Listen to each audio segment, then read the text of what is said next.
Hey guys, before we get started here, this originally was going to be the opening for the Yappy episode, but I decided to put it out as a separate feed because the Yappy interview went pretty long, which I'm very happy about. I love talking to Yappy, but so I'm doing a separate feed, so ignore the part about Yappy coming up next on this episode because Yappy's going to have her own episode, and keep an eye out for that. But for now, enjoy JPQ and I talking the finals of the 5-star and hamburgers and chicken nuggets and all kinds of other stuff.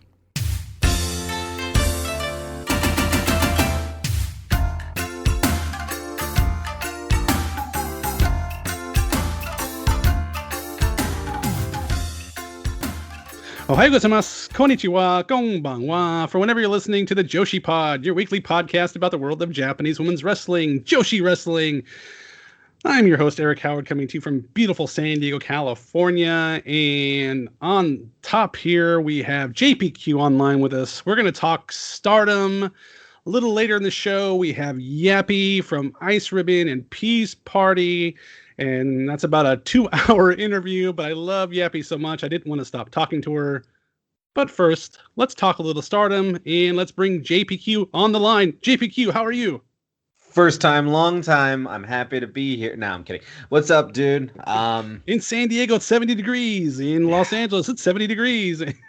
It's whether it's January, March, October, you get 70 degrees out there in sunny San Diego. It's actually 80 degrees today. Oh, well, hey. And It's like 55, 60 here right now. And now again, it's nighttime, so it's a little cooler. Maybe and you're in the North 70s. Pole. You're in the North Pole, right? Yeah, the North Pole. Yeah, that is the North Pole to people from San Diego, from the Northeast, pal. And it's fall time, sweatshirt weather. I would like that for a day. I want to be cold. I want to be cold for a day. That's ridiculous. I want to be cold all the time. I know. I enjoy being cold. My AC's blasting right now, so I enjoy being cold. But just would be nice for a crisp morning. But it's like 70 degrees when I get up to go to work. It's 70 degrees already. Yes, I'm a big fan of like a crisp morning, Yeah. Wake up and it's like you don't want to get out of bed, but then you get in the shower, and then you put on something warm and you go downstairs and you have a coffee, and it's cool enough to go outside. No. Or I'm sorry, it's warm enough to go outside, but it's cool enough to be comfortable. Yeah, we don't have that here. Yeah, you just have perfect weather every day of your life. That's terrible. It's a curse. I agree. Well, we didn't. When you have nothing to talk about, you talk weather, and but we do actually have something to talk about, so we should quit talking about the weather. Yeah, well, it's true. I mean, it's a little late in the year for us, for what we're about to talk about, but I think it's been a good little ride on this 5-star Grand Prix in a weird year and a very weird Stardom year. The 5-star Grand Prix has been a little, albeit not consistent week after week. It's been a little nugget of fun for the last 6 weeks, right? Yeah, and honestly, with you guys, I'm transparent. I probably paid less attention this year than I do most years. I paid more attention to other years than this year for some reason. I just haven't. I don't know. Something's quite not. I guess because I'm not going to the finals this year. I've gone to the finals 3 of the last 4 years. I mean, I'm not bragging or anything, but I pay more attention if I'm going to go, right? Of course. Yeah. So, you got to. Yeah. So I have paid less attention, but I kind of up on it. I think I've got it figured out. Let me ask you. Yes. I got a quick question for you, because you have watched some of the 5-star Grand Prix, if not all of the 5-star Grand Prix up to this point. Correct. Are you, of the last 2 years, which one has been more interesting? Not because of the results, but because of the experience. So, for example, this year, COVID, they had to take a little bit of time off, and then they all kind of came back because we had to kind of pick up where we left off, right? There was this break in the middle. And then last year, on the uploads, we were, they were having some issues with getting proper dialogue translated over, or no dialogue at all. Which of those two did you find to be less palatable? I think the start and stop was tough for me to handle this year. I think I agree. I think I'm with you on that one. And also, the people who are in contention, some of them I'm not there yet with some of them. I like them, but I'm not there with some of them yet. Yeah, I meant more away from like the action in the ring, but we can go there for sure. I'm No, on the not even opposite the action. side. I Just love that the there's people new they decide people to involved. push. That's what I don't know. It's just all of that combined. I think makes this year a little less appetizing for me than previous years. Sure. I could see that. I think overall star power, I would agree with you. Um, but I think they've been making some interesting decisions this time around. That some good, some better, some not so great. And I think we'll break that down leading into this preview of the final. All right, let's start with the red bracket. The red. What do they call it? The red. The block. The blocks. Yes, I'm sorry. I'm out of it completely, guys. The red block. What is Saki Kashima's route to the finals? Well, that's a great question. She's probably, how do I say this without How many people have to catch COVID for her to be in the finals? here's all I'm saying. That's terrible. I shouldn't say that out loud. Here's here's the thing. It's sad that Saki Kashima wasn't able to go in there and prove to everybody what I've been saying about her for the last 12 years, and that is how strong of a competitor she is in these type of tournaments as well as in life in general.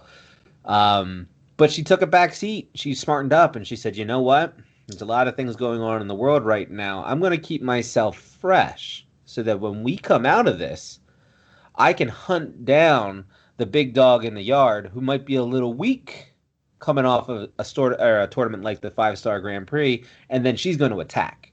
And when you're cerebral like that, like Saki Kashima, these are the types of things that you think about, and it's just smart decision making by one of the most underappreciated wrestlers on the Stardom roster. So why beat yourself up in a tournament like this, or Why beat yourself in a COVID year, where you're getting beat by Ice Ribbon, Choco Pro, and you could make a case for Seedling. You can make a case for Seedling. I'm not saying that, but either way, best those case shows are scenario pretty right good. now. Those shows are Yeah, pretty they good. are they are very good. But best case, you're talking third place right now, right through 9 months. Why are you going to put yourself in a position to get in the 5-star and mix it up and possibly get injured when you can just sit back, enjoy your tea, right? Shoot your guns, and shop your Nikes, eat your Uber Eats, McDonald's, and start a TikTok, waiting for these people to tenderize each other, only then to come in at the end and attack. It's just good, smart decision making by Saki Kashima. If you took Saki Kashima on a date to McDonald's, what would you order for her? I think go spicy nugs. You Mm, know, mm. it's you go out, you commit to where you're going out to, right? So if you go out to McDonald's, you don't want to play it too safe, right? You want to let the person know that you live a little dangerously. I think spicy nugs sends that message. What about what kind of sauce you giving her? You got hot sauce, right? Because you got to Ooh, you double down. doubling down on the You heat. got to double down, man. You got to, right? You got to know that you're confident, right? That you're you know that you're willing to go there. So You better hope they have the free refills there. I don't know. Do they in Japan? I've never No, been. they do not. Ah, well, then no, because I respect culture. I would get her a quarter pounder of cheese, but they don't know what a quarter pounder is. No, that's why I'm glad I went spicy nug because I've seen some things over there that on that menu and it's like, okay, like I don't know what. That's not what my order would be. It's really good over there. I won't lie. I believe. Well, it's better everywhere. It's slow food everywhere. It's fast food in the States. Yeah, and it looks like the picture too. Yeah, but that's not a real thing where we live. No, of course no. No. You gotta have people that care that work there. Oh, hey, their People, job is to. It's a if we have production line. They just pop, and it's out. if we have listeners that from McDonald's, please don't spit in my food. Thank you. No, we love what you do. You hook me up with 2 burgers and a milkshake. We good. I'm not a big French fry guy. Are you a French fry guy? 2 burgers and a milkshake. Yeah. So I'm not a French fry guy at all. I don't like French fries from any. No, I like them. I like fries, but not all the time. I'd rather have another burger than a fries. Well, 2 burgers and a milkshake. Yeah, no, you're right. I agree with you. You're saying you're speaking my language. That's right. That's right. So, yeah. So when we go on a date, no French fries for us. That's right. And spicy nugs, because again, confidence. Yeah, What I is don't know. going on? What are we doing? I don't know. We only have a 2-hour interview after this. People are going to listen to. I So know, right? Oh, excited for the 5-star Grand Prix.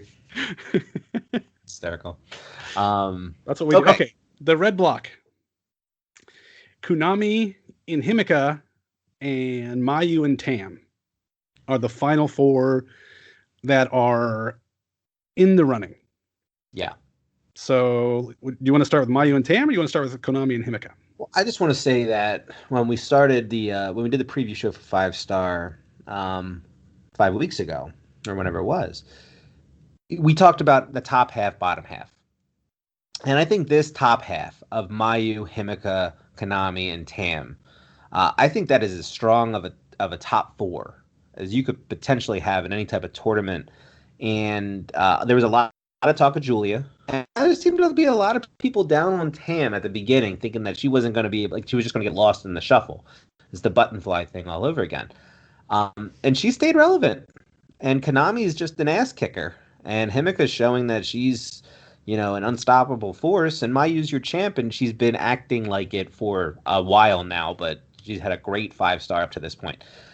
I'm really happy with what they're doing here. Really happy with all four. Yeah, I like it too. I like Himika emerging, but I think I hope my hope is that it stops right here. That she doesn't make it to the finals. I'm hoping that she doesn't get past Konami in their head-to-head matchup. Yeah, it's an interesting one, right? Because I called that. I picked Konami on the preview show, but then I said my dark horse was Himika, and here we are. With those two facing off and two paths to get to the finals. I'm with you. I think Himika's had a fantastic run up to this point. If they decide to pull the trigger on her, I'm not going to be sad because you got Utami potential on the opposite side. There's a lot of reminiscent of Utami and her rookie run and coming up the ranks and beating everybody and winning the block.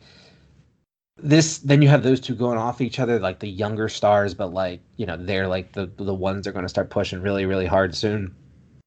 It's a good story, but I think with just how world beater Konami has been right now, and the fact that I picked there, it does really align really really well for her to continuing the Konami All Finals motif. Mm-hmm.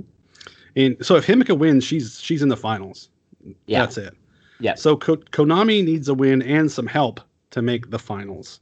Right. So Konami needs to win. She needs to beat Himika, and then she needs Tam to lose. So Tam holds the tiebreaker over Konami. Konami holds it over Mayu. So if Mayu beats Tam, Konami beats Himika, Konami moves on. So if Mayu and Tam draw, they'll have 9 points, and if Konami wins, she'll have 10 points. Right. So there's that option too. Right. And that's what I think is going to happen. That would be cool. That's a good way of doing it. The only thing...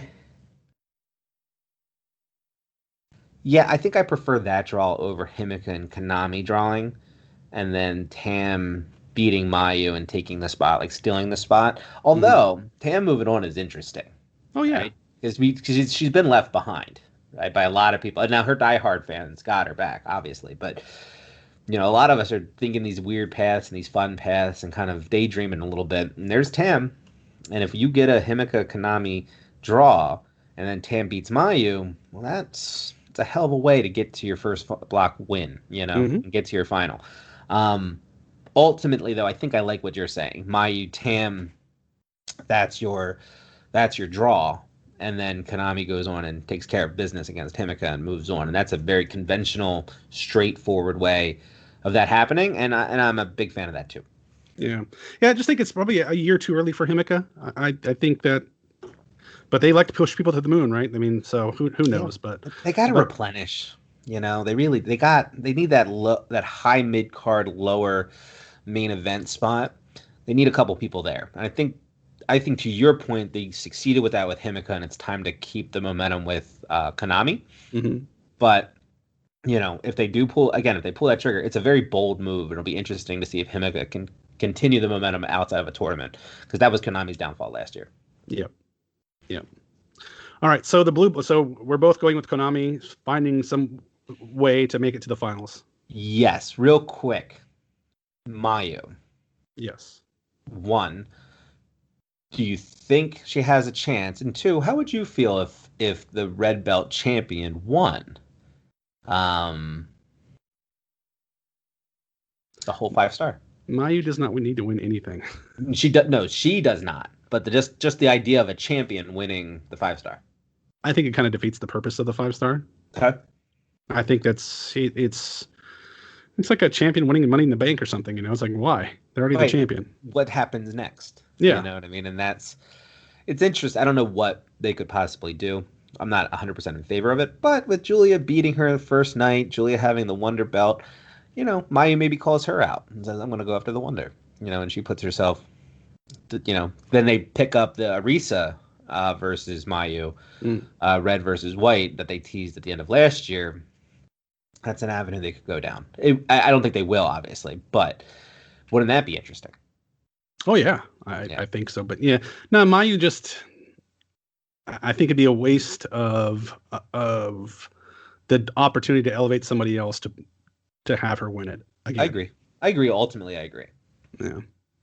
So the blue block. Let's look at the blue block. Utami Hayashishida has 9 points right now. Maika has 8. And Shuri, who's playing catch up with matches, has 6 points because of the passing of her mother. They are making up some dates with her. She's going to wrestle at least twice on the last day, maybe 3 times. Shuri 3 matches. Yeah.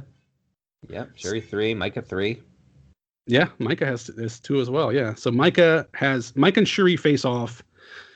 This is going to get complicated explaining this, isn't it? Right. Well, So on the card you have Maika and Shuri both having 2 matches. So the first match is against one another, Maika versus Shuri, and 8 points versus 6 points respectively, right? And then later in the night, Maika versus Azumi, and then Utami versus Shuri.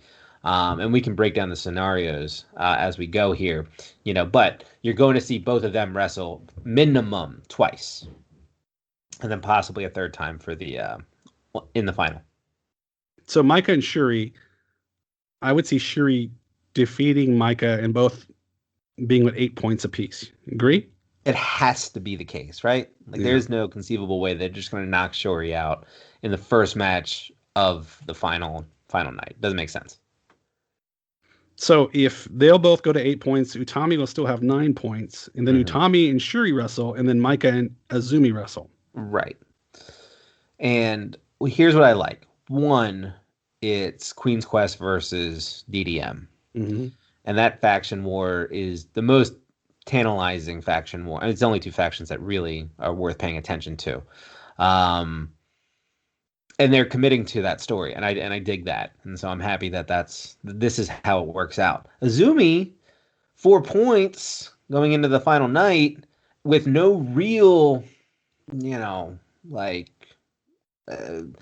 real momentum. Good win here and there, but she's just there, right?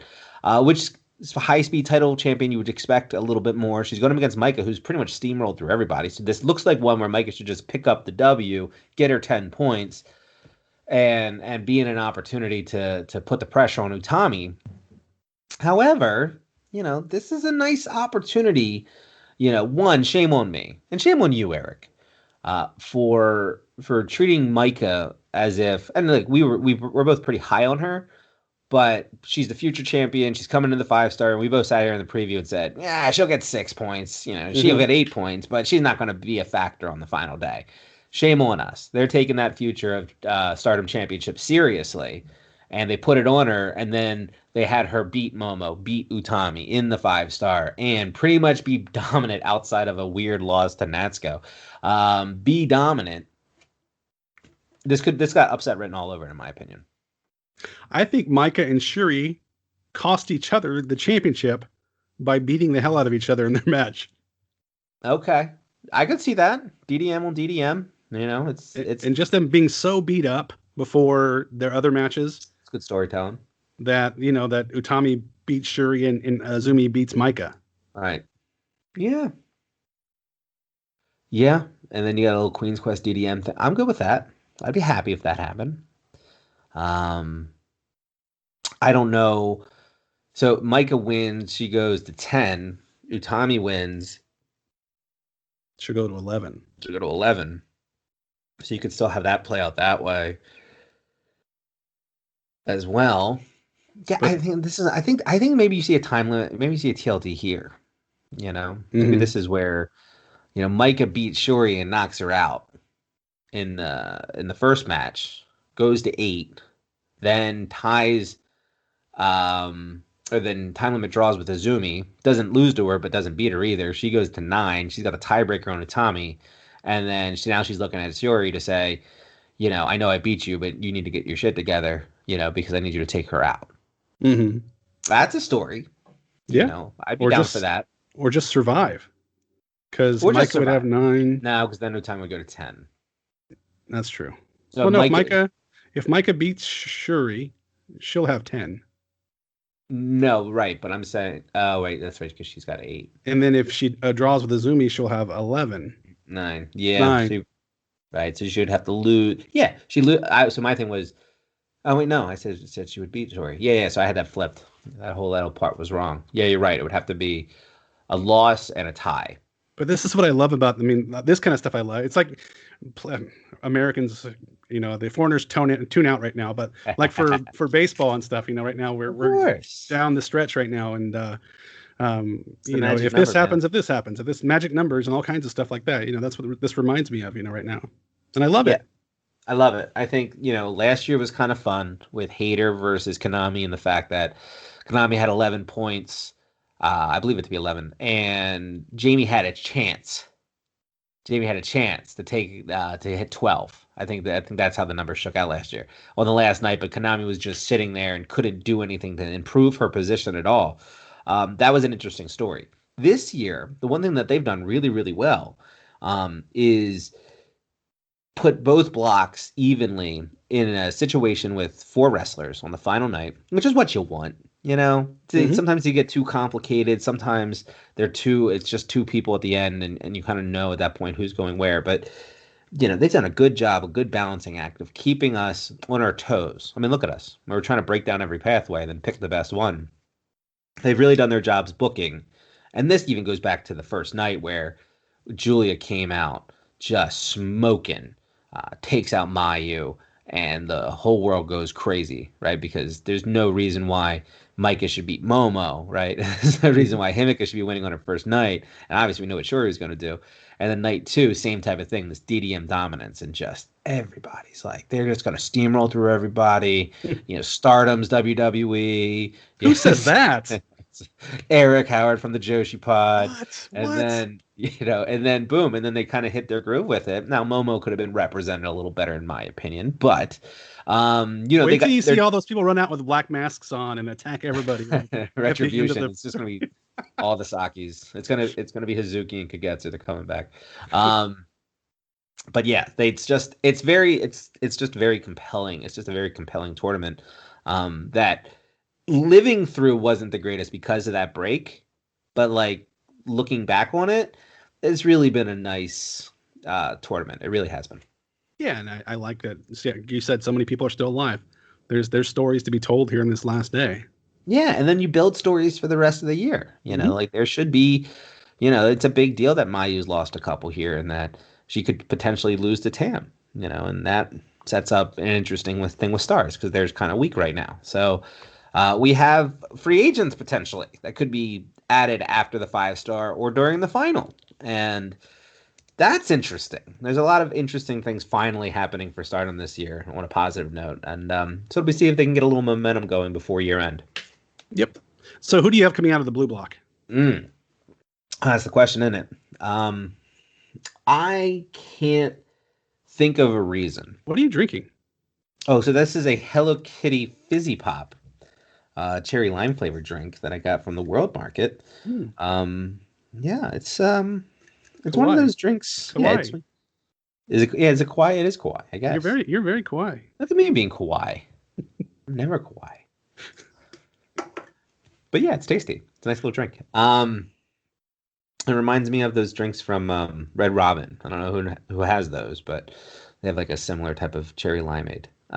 Anyway, so I'm gonna take Utami because I just can't see her climbing the ladder and missing again. Not when she's already won the block before.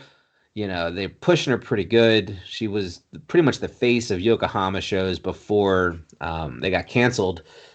She's gotta punch through, whatever the proper way of saying it is. She put over Micah.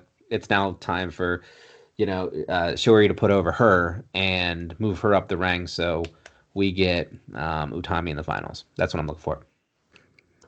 In the words of Layla Hirsch, I pick Utami as well. Yeah, nice. I love how Layla Hirsch pronounces names. Utami, baby. Utami. I might as well. I'm copying her most of the time because what do I know? But Layla Hirsch is awesome. It was out there. She knows. So yeah, I have Utami and Konami in the finals as well. That's my picks. Who do you have winning the whole shebang?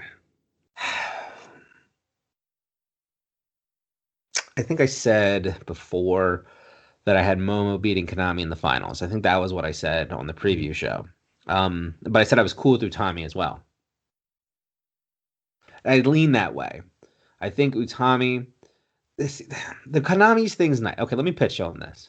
And there's a couple people out there saying this, and I want to give Telmo some love because he's the one that put it out there in my eyes. But Konami flips at some point and joins Oedo Tai, and like it becomes a serious Oedo Tai again with a leader who who tends to be, who lets her actions speak for her more than her promos.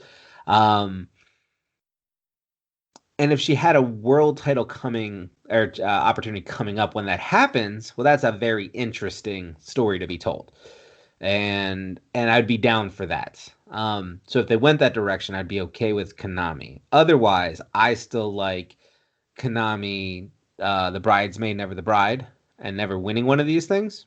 Not yet, anyway. And so that would bring Utami back into the picture. I like Utami. I like her to take the title off Mayu. I don't know if they're going to do that right away, but I really do like the idea of that. Give her her first run and start Queen's Quest's, legitimacy for the number one faction. I lean that direction. So I'm going Utami over Konami in the finals, 2025 star. My heart wants me to pick Konami, but just how they're marketing Utami and how just out front she is on almost everything right now with the company. Right. I think they're going to go with Utami and, like you said, eventually beat Mayu for the title. But my heart, I really, really, really, really want Konami to win. I picked her at the start of it, but the way that things are shaking down right now, I think Utami beats Konami in the final.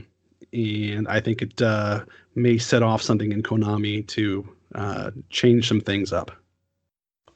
Yeah, it's it'll be interesting, right? Because then we have the week after we have TCS versus Oedo Tai for whether or not TCS stays a faction or not. And so there's a lot of question marks there. And then, we have a couple free agents out there. And so what does that mean? And are they even coming? And if they are, what does that even look like? And so, there's a lot of unknown after the 5-star right now. And that's very exciting for Stardom fans. Yes. What sort of reference or remembrance of Hana do you think we'll see at the finals? It's tough. I'm still holding out for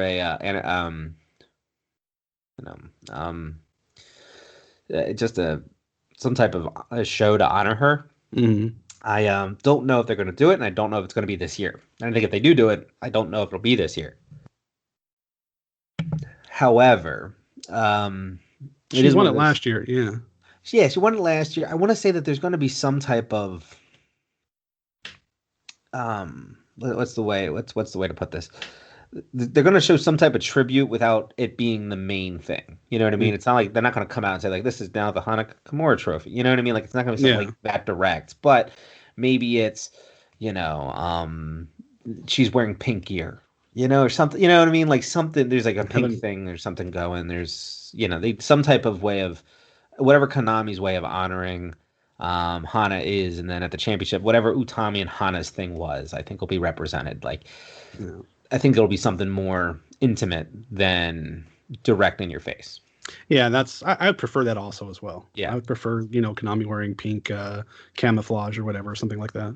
Yeah, just a little, respectful remembrance. But it doesn't have to be the focus of the 5-star. No, they don't even have to say anything. Everybody will just know. Yeah, they'll just know, right? That's the idea, right? The nonverbals will do it for you, and you'll feel it, but you'll feel it in a happy remembrance type of way. I think that's where they'll try to keep it. And then the people in the black masks will come out and attack everybody. And you put Saki Kashimo on a mic. That's what you. But yeah. I couldn't imagine her in a black outfit like that and just running out there. You would know exactly. Yeah. Thank God, there's 4 wrestlers in a bean sprout. What's going on? Who's the child over there? Who's the lagoon? She's just shooting people with airsoft gun or something. She has a t-shirt gun, and the t-shirts are just pictures of her and Natsuko. So you're just automatically bummed. Nah, I'm kidding. Natsuko fans, kidding. Yeah, you gotta watch yourself. You can't complain about anybody because they'll come after you. Except here's the thing I love about Joshi is that every Joshi wrestler for the most part seems to have fans, and that's really neat because you don't always get that. Like how many you say fans, but I mean Saki has a fan, one fan. You don't no plural. There's like 3 of us. Oh. But yeah, we're loud. We hype. Say 3, but I mean I think your burner accounts. Come on, dude. Podcast tour. You know what I mean? It's like. They're not burner accounts you have on Twitter where you like, hey, I'm not alone. It's 2 other people that like her too. Me. It's JP and Q. 3 people that are fans. I should look at the other people that follow her to see if there's a P and a Q. That's right. Just a different member from the Heavyweight movie. JPQ, it's an honor as always. We talked from the start. We talked at the end of the 5-star. Yeah, man. Very much appreciate having you on as always. Where can we find you on social media, brother? I'm on Twitter at Big Paws on a Pup. Just I don't know, trying to be funny and daily musings, things like that. Musings, I like that word. Me too. Guys, stick around. We've got this was a winner for us, buddy. We're sitting here yapping when we got Yappy waiting for us. It's ridiculous. Yeah, Yappy, hold on one second. Thank you guys so much for listening. JPQ, thank you so much for listening and talking and whatever. And before we went on the air, he kind of he drew it out for me, all the scenarios, and I was like, okay. We did it together. Yeah, we put it together. And as always, JPQ is the best. Gonna have him on at least one more time before we call it a day. But for now, let's get to Yappy. Arigato gozaimasu.